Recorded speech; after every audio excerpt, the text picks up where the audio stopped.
বন্ধুরা, আশা করি সবাই ভালো আছো। সো আমরা আবার এইচএসসির পরে অ্যাডমিশন এবং বিসিএস এর জন্য যে রাইট ফর্মস অফ ভার্ব অথবা কারেকশনের যে আমাদের পড়ালেখাগুলো আছে সেগুলো আমরা করছি। সো আমরা আজকে যেটা শিখবো শুরুতে সেটা হচ্ছে লেট দ্বারা কোনো সেন্টেন্স যদি শুরু হয় তো লেটের পরে সর্বদা প্রোনাউনের অবজেক্ট ফর্ম বসবে। আমি আবারও বলছি, লেটের পরে সর্বদা প্রোনাউনের অবজেক্ট ফর্ম বসবে। আচ্ছা, অবজেক্ট ফর্ম মানে হচ্ছে অবজেক্টিভ, হ্যাঁ, অবজেক্টিভ ফর্ম বসবে। সো এটাই হচ্ছে আমাদের কথা। তো আমি যদি লিখি let let you let you and I go out let you and I go out for work. তো এখানে কিন্তু আমি বলেছি লেটের পরে সর্বদা প্রোনাউনের অবজেক্ট ফর্ম বসবে। সো অবজেক্ট কিন্তু লেট ইউ অ্যান্ড আই হবে না। সো অবজেক্টিভ ফর্ম যদি বসে প্রোনাউনের তাহলে কি হবে? You and me go out for work. So আশা করি সবাই বুঝতে পেরেছি। ওকে, সো সেম আমরা যদি আরেকটা বাক্য দেখি, let let you and she let you and she হ্যাঁ, let you and she. Okay, so এখানে কি হবে? লেট ইউ অ্যান্ড শি লিখলাম বি উইটনেস তাহলে এখানে কি ইউ অ্যান্ড শি হবে না হার হবে? এখানে শি হবে, কারণ আমরা বলছি প্রোনাউনের অবজেক্টিভ ফর্ম হবে। ঠিক আছে, সো এখানে কি হবে? Let you and her be witnessed. আচ্ছা, উইটনেসড হবে, বি উইটনেসড ওকে। সো আশা করি আমরা লেটের যে ব্যবহারটা আছে, আবার বলছি, লেট দ্বারা কোনো সেন্টেন্স শুরু হলে লেটের পরে সর্বদা প্রোনাউনের অবজেক্টিভ ফর্ম বসে। যেমন এই যে let you and me, not I. Let you and she হবে না, হার হবে। ওকে, সো আশা করি সবাই বুঝতে পেরেছো। আমরা নেক্সটটাতে যাব। ওকে, সো বন্ধুরা, এখানে আমরা যেটি শিখব, বিভিন্ন পার্সনের নাউন ও প্রোনাউন একসাথে সেন্টেন্সে ব্যবহৃত হলে, নাউন ও প্রোনাউন কোড করতে হবে কথাটা। নাউন ও প্রোনাউন একসাথে সেন্টেন্সে ব্যবহৃত হলে প্রথমে সেকেন্ড পার্সন, তারপর থার্ড পার্সন এবং সবশেষে ফার্স্ট পার্সন ব্যবহৃত হয়। প্রথমে সেকেন্ড পার্সন মানে হচ্ছে টু, থার্ড পার্সন মানে হচ্ছে থ্রি এবং পরে হচ্ছে ফার্স্ট পার্সন, অর্থাৎ 231। এটা একটা রুলস। ওকে, এই রুলসের নাম হচ্ছে 231। এই রুলসের নাম হচ্ছে 231। এটা একটা রুলস। সো আমরা এটা দেখব। যেমন হচ্ছে একটা ওয়ার্ড দেখি আমরা। ওকে, আই ইউ, ওকে, কমা হবে I you and he went there. কিন্তু দেখো, পার্সনের নাউন ও প্রোনাউন একসাথে যদি ব্যবহৃত হয়, নাউন ও প্রোনাউন যদি একসাথে ব্যবহৃত হয় তাহলে কি হবে? সেন্টেন্সে সেকেন্ড পার্সন আগে, তাহলে সেকেন্ড পার্সনকে ইউ, তাহলে ইউ আগে ব্যবহৃত হবে, অর্থাৎ 231 ইউ, তারপর থার্ড পার্সনকে he, you he and first person. এই যে 100 231, তাহলে প্রথমে সেকেন্ড পার্সন ইউ, এই যে ইউটা সেকেন্ড পার্সন, এই তিনটার মধ্যে সেকেন্ড ইউ। থার্ড পার্সন হচ্ছে হি লিখলাম থার্ড, আর এটা হচ্ছে সেকেন্ড, আর এটা হচ্ছে first person. Okay, so you he and I went there. So আশা করি সবাই বুঝতে পারছি, you he and I went there. Okay, so আমরা নেক্সট আরেকটি লিখবো যাতে তোমরা সবাই ক্লিয়ার হতে পারো। সো বন্ধুরা, যেটা করছি আমরা এবার আরেকটি লিখবো আমরা, তাহলে ক্লিয়ার হয়ে যাব। সেটা হচ্ছে আই ইউ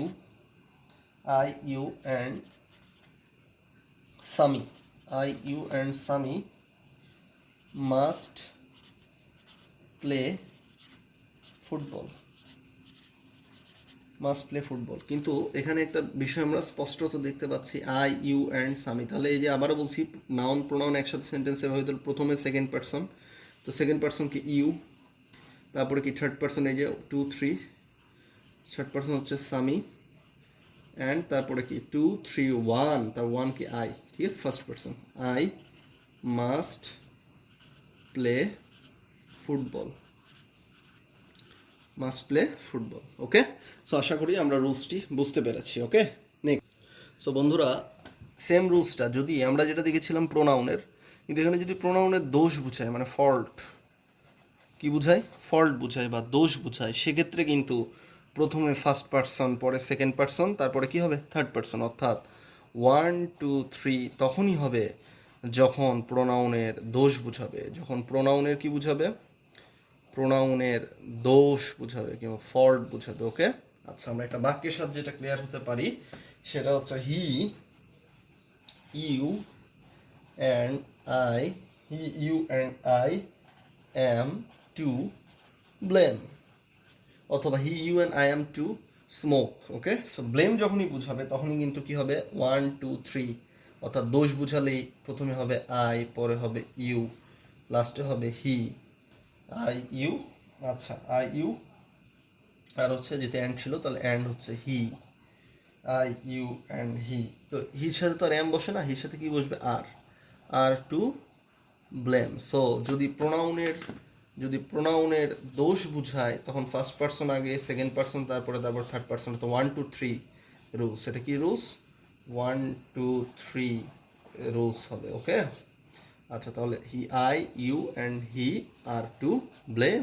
ওকে, সো আশা করি সবাই রুলসটি বুঝতে পেরেছো। আমরা নেক্সট রুলসে যাব। ওকে, সো রিফ্লেক্সিভ প্রোনাউন কোনো ভার্বের সাবজেক্ট হতে পারবে না।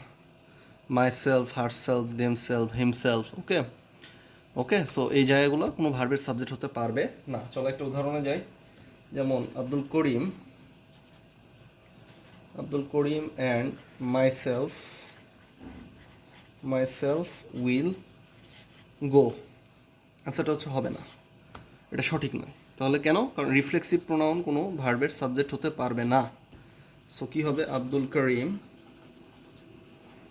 And I will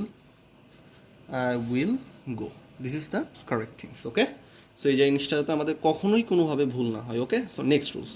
okay, so এখানে আমরা যেটা দেখছি, সিঙ্গুলার নাউন যদি অ্যান্ড দ্বারা যুক্ত থাকে অথবা অ্যান্ড দ্বারা না থাকলে অনেক সময় হবে, যদি তাদের পূর্বে ইচ, এভরি, নো থাকে তবে তাদের পরেও সিঙ্গুলার নাউন হবে এবং ভার্বটিও সিঙ্গুলার হবে। ওকে, সো আমরা যদি উদাহরণ লিখি তাহলেই বুঝতে পারবো। So each boy and each girl, each boy and each girl, okay, each boy and each girl did their best. So each যুক্ত আছে এবং অ্যান্ড যুক্ত আছে। এই যে আমাদের এখানে সিঙ্গুলার নাউন ইচ বয়, প্রতিটা বালক, ইন্ডিভিজুয়াল বালককে ইচ যুক্ত আছে, অ্যান্ড যুক্ত আছে। সো রুলসের সাথে মিলে গেছে। তাহলে কি বলছে? তাদের পরে সিঙ্গুলার নাউন হবে। সো দেয়ার, ভার্বটিও সিঙ্গুলার হবে। সো এখানে কি হবে? ইচ, এটা কিন্তু ভুল, এটা ভুল। এটা কি হবে? Each boy and each girl did, each boy and each girl did, মানে হিজ অথবা কি হবে? Her best. Okay, his her best. Okay, next আরেকটা উদাহরণ আসি। ইচ অফ দ্য গার্লস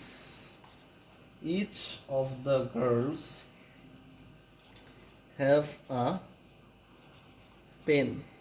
তাহলে ইচ যুক্ত আছে, কি যুক্ত আছে? ইচ যুক্ত আছে। So each of the girls যাই থাক কেন, এখানে হচ্ছে এখানে আমরা একটু ভুল করি শুরুতে, হ্যাভ আ পেন।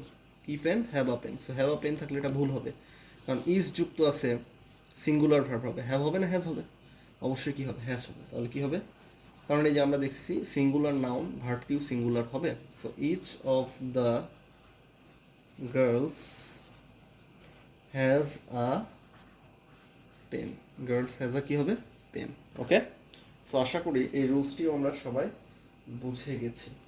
সো আমরা এইভাবে পড়ালেখা করব যাতে মোটামুটি অ্যাডমিশন টেস্টেও ভালো করতে পারি, বিসিএস পরীক্ষাতেও ভালো, সকল পরীক্ষাতে যাতে ভালো করতে পারি। সো সকলকে অনেক ধন্যবাদ।